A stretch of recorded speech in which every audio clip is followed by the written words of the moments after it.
ونتوكل عليه ونعوذ بالله من شرور أنفسنا ومن سيئات أعمالنا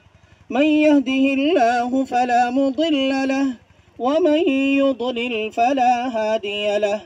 ونشهد أن لا إله إلا الله وحده لا شريك له ونشهد أن سيدنا وسندنا ونبينا ومولانا محمدا عبده ورسوله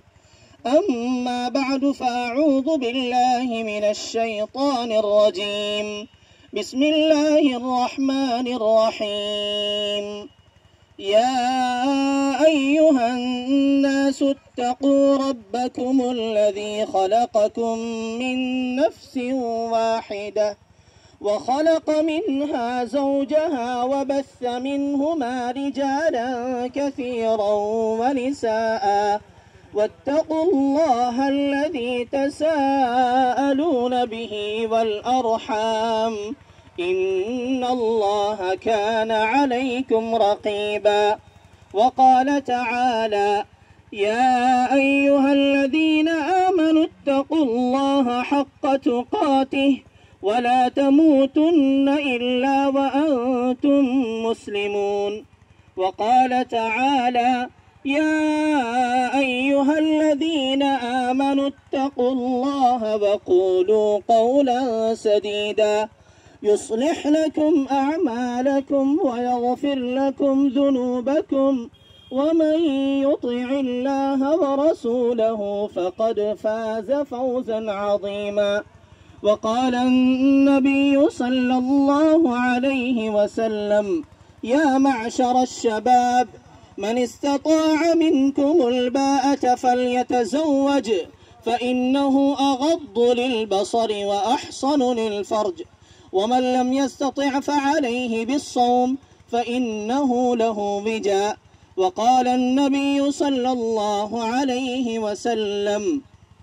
النكاح من سنتي وقال فمن رغب عن سنتي فليس مني وعن عائشة رضي الله تعالى عنها قالت قال النبي صلى الله عليه وسلم إن أعظم النكاح بركة أيسره مؤنة أو كما قال عليه الصلاة والسلام۔ میرے محترم بزرگوں اور دینی بھائیوں، آپ کے سامنے قرآن کریم کی کچھ آیاتیں پڑھی گئیں اور چند احادیث پڑھی گئیں۔ عام طور سے ہم لوگ چونکہ خطبہ عربی میں ہوتا ہے اس لیے اس کا مفہوم اور مطلب ہمیں معلوم نہ ہونے کی وجہ سے ہم بالکل ایسے سنتے ہیں جیسے ہمیں کچھ پتہ ہی نہ چلا ہو، اور حقیقت یہی ہے۔ لیکن ہمیں اس بات پر غور کرنا چاہیے کہ آخر نکاح کے موقع پر اللہ کے نبی علیہ الصلاۃ والسلام نے کون سی آیتیں پڑھی، آخر ان آیات میں کیا پیغام ہے۔ آپ غور کریں گے تو قرآن کی جو 3 آیتیں ہم نے پڑھی ہیں اس میں کہیں پر بھی نکاح کا ذکر نہیں ہے۔ اس میں اللہ تعالیٰ نے بنیادی بات جو بیان فرمائی وہ یوں فرمایا کہ اے لوگو تم اپنے پروردگار سے ڈرو، اپنے اللہ سے ڈرو، اپنے خالق و مالک سے ڈرو، کیونکہ نکاح یہ ایک ایسا بندھن ہے کہ یہ اسی وقت باقی رہ سکتا ہے یا یہ اسی وقت کامیاب ہو سکتا ہے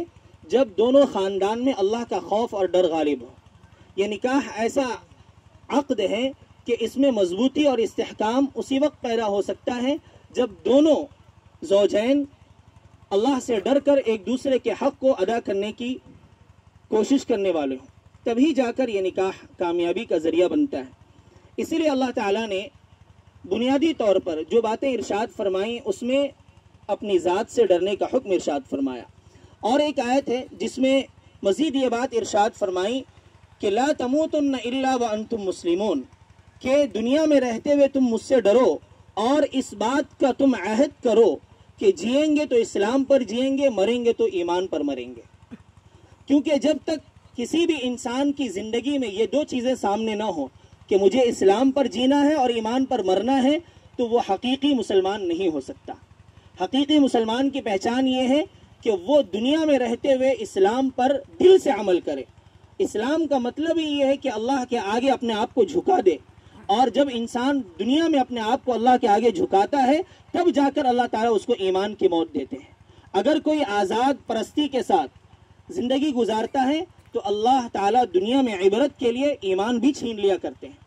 اسی لیے سب سے اہم چیز جو آج ہم سب کے لیے ہے وہ یہ ہے کہ ہم نکاح کے موقع پر اللہ کو راضی کرنے کی کوشش کریں۔ پوری دنیا کو ہم راضی کرنے کی کوشش کرتے ہیں، لیکن اس آڑ میں ہم خدا اور اس کے رسول کو ناراض کر جاتے ہیں۔ اللہ تعالیٰ نے ایسے موقع پر ہمیں جو سبق دیا ہے، اگر اس سبق کو ہم اپنے دلوں میں زندہ رکھیں گے تو انشاءاللہ ہمارے خاندان کی، ہمارے بچوں کی زندگیاں بہت آسان ہو جائیں گے۔ اس کے بعد اللہ کے نبی علیہ الصلوۃ والسلام کی 2-3 حدیثیں ہم نے پڑھی، جس میں بنیادی طور پر اللہ کے نبی علیہ الصلوۃ والسلام کی طرف سے یہ بات بیان کی گئی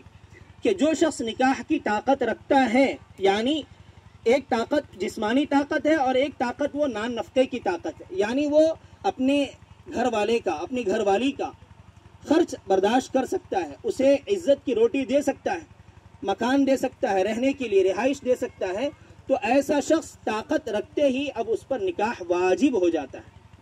یعنی وہ اگر تاخیر کرتا ہے بغیر کسی عذر کے تو پھر ایسا شخص ہو سکتا ہے تاخیر کرنے کی وجہ سے کسی ایسے گناہ میں ملوث ہو جائے جو اس کے لیے دنیا میں ذلت و رسوائی کا ذریعہ بنے۔ اس لیے جس کے پاس طاقت ہے وہ فوراً اپنے نکاح کا انتظام کرے، اور جس کے پاس طاقت نہیں ہے، چاہے وہ طاقت ظاہری سہولت کے اعتبار سے ہو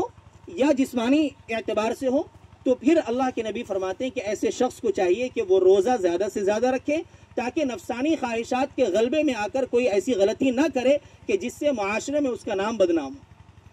ایک اور روایت ہم نے پڑھی جو حضرت عائشہ رضی اللہ عنہا سے مروی ہے۔ حضرت عائشہ رضی اللہ عنہا فرماتی ہیں کہ اللہ کے نبی علیہ الصلوۃ والسلام نے ایک مرتبہ ارشاد فرمایا کہ سب سے زیادہ بابرکت نکاح وہ ہے جس میں سب سے کم خرچ ہو، جس میں خرچ اتنا ہو کہ جو دیکھنے والے کو بھی بھاری محسوس نہ ہو۔ آج کل نکاح جتنا مشکل کیا جا رہا ہے، دیکھنے والا چاہے وہ کسی بھی خاندان